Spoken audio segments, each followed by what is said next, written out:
ভালো বউ হতে চান, তার জন্য আপনাকে বেশি কিছু করতে হবে না। জাস্ট কয়েকটা জিনিস মেনটেন করতে হবে।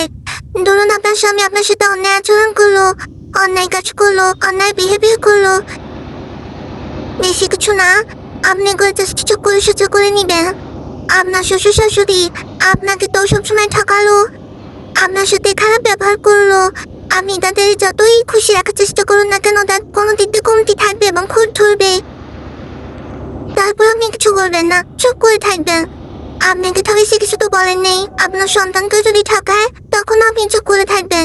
তারপর তার সে ননদ যদি কোনো খারাপ ব্যবহার করে চুপ করে শুনে থাকবেন, ধৈর্য ধরবেন। আর ননদরা মাশাআল্লাহ তারা তো ব্যবহার খারাপ করবেই মাঝে মধ্যে, ছোট মানুষ, মাফ করে দিবেন, কিচ্ছু বলবেন না।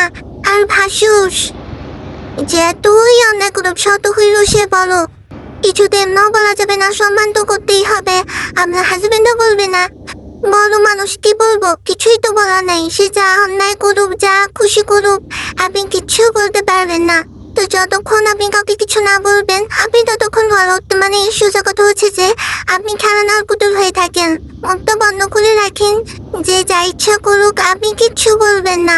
যতক্ষণ কিছু না বলবেন ততক্ষণ আপনি আসলে এখানে লক্ষ্য একটা বউ, স্বামীর কাছে আপনি অনেক ভালো। সোজা কথা স্বামীর বাপ মা বা স্বামীর ফ্যামিলিকে আপনি যতক্ষণ যত্ন করতে পারবেন, তাদের অন্যায় যতক্ষণ চুপচাপ সহ্য করতে পারবেন, প্রতিবাদ করবেন না, আপনি ততক্ষণ পর্যন্ত স্বামীর কাছেও ভালো। ও মা, যখনই একটু আপনি প্রতিবাদ করবেন শেষ, দুনিয়াদারি শেষ। আপনার মতো খারাপ জঘন্য বউ এই দুনিয়াদার একটাও নেই। শ্বশুর শাশুড়ির কথায় প্রতিবাদ করবেন বা একটু জবাব দিবেন, দুনিয়া দৌড়েই ফেলবে। আপনার মতো ঘরের বউ কার লাগেনি? আপনি হচ্ছেন দুনিয়ার 1 নম্বর কার লাগেনি? আপনার মতো ঘরের বউ তাদের লাগবে না। আপনাকে সোজা ছেলেকে বলবে ওকে বাপের বাড়ি দিয়ে আসো। আর যদি ননসের সাথে একটু খারাপ আচরণ করেন, বিচার তো সাথে সাথে তোর বউ এই করছে, শুধু বিচার না, বাপ মা নিয়ে টানাটানি হবে তখন।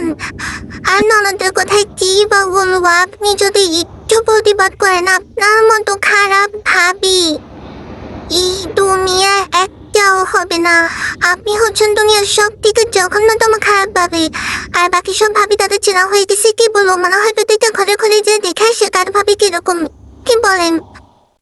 এই জন্যই বলি, যদি ভালো বউ হতে হয়, মানে স্বামীর কাছে ভালো স্ত্রী হতে হয়, শ্বশুর শাশুড়ির কাছে ঘরের বউ ভালো হতে হয়, এবং সবার কাছে যদি ভালো ভাবি হতে হয়, তাহলে আপনাকে বোবা হতে হবে, না হয় আপনাকে রোবট হতে হবে। যে যাই কিছু করুক, না হয় আপনাকে পয়লা হতে হবে। যে যাই কিছু করুক আপনি কোনো কিছুতে কান দিতে পারবেন না, কিছু বলতে পারবেন না, চুপ করে থাকতে হবেন, ধৈর্য ধরবেন, কিচ্ছু বলবেন। আপনি মুখ যতক্ষণ মনে থাকবে আপনি ততক্ষণ ভালো। আপনার মুখ যখনই খুলবে আপনি দুনিয়া সব থেকে জঘন্যতম ব্যক্তি। এই জন্য ভালো বউ হতে হলে বেশি কষ্ট করতে হবে না। আপনি গায়ে গন্ডারে চামড়া বাঁধবেন, মুখ বন্ধ রাখবেন, হাম দিয়ে আটকে দিবেন, কান দরজার মধ্যে তোলা কুচে রাখবেন, চোখ খোলা মানুষ বন্ধই করে রাখবেন, কিছু দিবেন না আশেপাশে, মরা মানুষে থাকেন। তাহলে ভালো একটা বউ হতে পারবেন, না হয় জীবন আর কখনোই ভালো বউ হতে পারবেন না। তাদের জন্য নিজের জীবনটা দিয়ে দিলে ভালো বউ হওয়া সম্ভব না।